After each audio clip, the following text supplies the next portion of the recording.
Hello everyone, আমি শাওনি আবার নিয়ে চলে এসেছি একটা নিউ ব্লগ। তো আজকে ব্লগটা শুরু করছি একদম পূজা মণ্ডপ থেকে এসেই। আজকে আমাদের মায়ের বিদায় বেলা। তো সবাই মিলে এখন বরণ করছে, অনেকক্ষণ আগেই বরণ শুরু হয়েছে। আমি একটু দেরিতে আসলাম, সেটার কারণ বলছি আর কি। মানে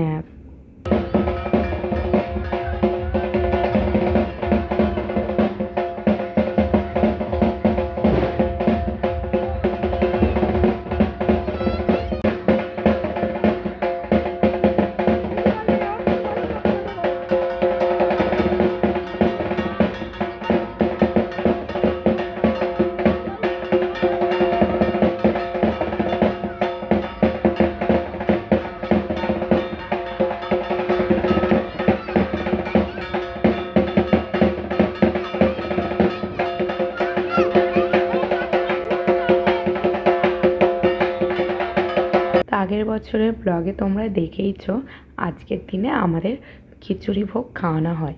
তো সেই জন্য আমরা সবাই মিলে গিয়েছিলাম সবজি কাটতে। আর সেখানেই মানে বেশিক্ষণও হয়নি, আমি জাস্ট গাজরটা কেটেছি আর কুমড়োটা কাটতে শুরু করেছি আর কি। তারপরেই হয়েছে মানে আমার নখটা পুরো একদম চেঁচে গেছে আর কি। নখটা মানে একদম বাদ হয়ে গেছে বলতে পারো, মানে মাঝখানের নখটা হয়েছে। আর সেই সময় তো মানে অতটা বুঝতে পারিনি, পরে খুব কষ্ট হচ্ছিলো, বাড়ি চলে গিয়েছিলাম। তো ওই জন্য একটু আসতে দেরিও হয়েছে আমার। আর মাকে ওই জন্য আর বরণ করারও সেই মানে শরীর অস্বস্তি থাকলে যা হয় আর কি, করা হয়নি এবছর। আর মানে সেই মুহূর্তে আমি বুঝতে পারিনি এতটা পরিমাণে কষ্ট হচ্ছিল। তো পরের দিন আমি টিটেনাস নিয়েছি, সেই ভিডিও তোমাদেরকে আমি দেখাবো।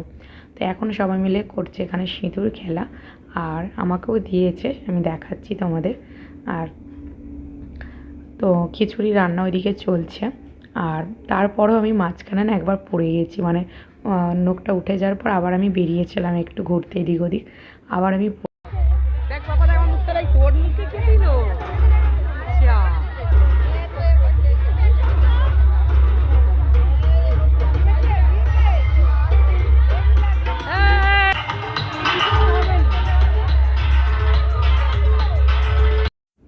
তো যে জায়গাটায় খিচুড়ি খেতে সবাই বসেছে, আজ 10 বছর ধরে ওই জায়গাতেই পুজো হতো।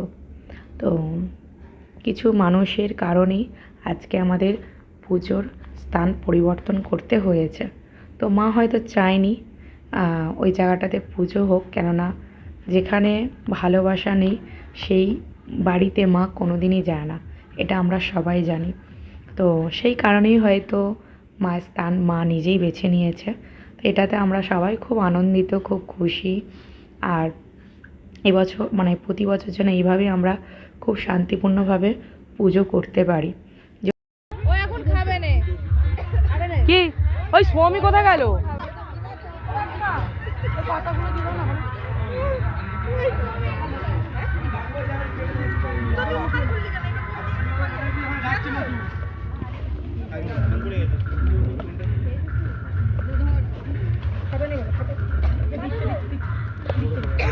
ব্যাস ব্যাস অত ওই থাক, মানুষ পরিবেশন করছে।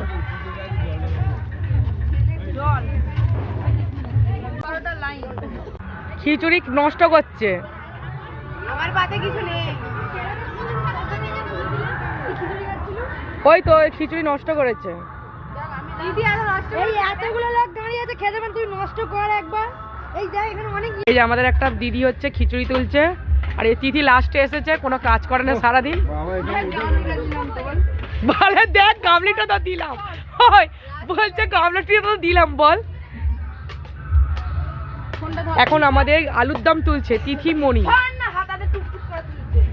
দেখো সারাদিন কাজ নেই, সারাদিন দুঃখ বয়েছে, এখন কাজ আছে। দেখো আরো জ্বালাবো না, আরো বক্স নিয়ে এবার কিছু বলবো না, এমন জ্বালাবো না সব বলে ছাড়িয়ে।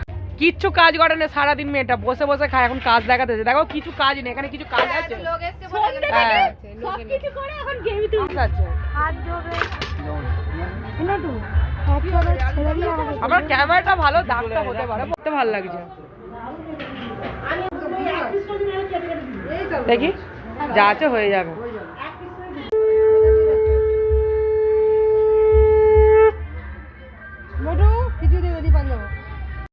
তো পুজোর দিনে আর সেইভাবে আমি দেখানো হয়নি নখটা কিভাবে আমার মানে কেটে গেছে আর কি। দেখো পুরো মাঝখানে নখটাই চলে গেছে, আর সামনে আমাদের বিয়ে বাড়ি, মানে যা তা অবস্থা হয়ে গেছে নখটার।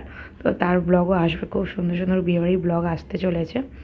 আর এখন মা খুব জোর জবরদস্তি করে আমাদের বাড়ির যে ডাক্তারবাবু আছে ওনাকে ডাকা হয়েছে, উনি এখন ইঞ্জেকশন রেডি করছেন আমায় দেবেন বলে, যেটাতে আমি রীতিমতো ভয় পাই। তো কিছু করার নেই, নিতেই হবে। দেখতেই পাচ্ছ নখটার যে অবস্থা। বলবো দাঁড়াও। এখন একটু ব্যথা আছে, মানে জল লাগলে ব্যথাটা বুঝেছো? বেশি হচ্ছে। ওটা দিয়ে লাগিয়ে দেবে? আস্তে আস্তে আস্তে আস্তে আস্তে করে বাঁধতে হবে। দাঁড়াও আমি বেঁধে দিচ্ছি, পরে বাঁধছি। এটা একটু ফু দিয়ে দাও আবার। কিরম বলছিলে বাবা, লাগছিল কিনা? তুমি ম্যাগি করে দিলে পড়তে যাবে তো? হ্যাঁ, মিথ্যা কথা বলতে নেই, মিথ্যা কথা বললে বাজে বলে।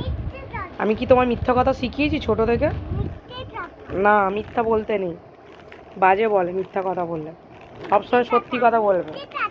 না, এটা ম্যাগিটা হয়ে গেলে পড়তে যাবে তো, খাওয়া হয়ে গেলে।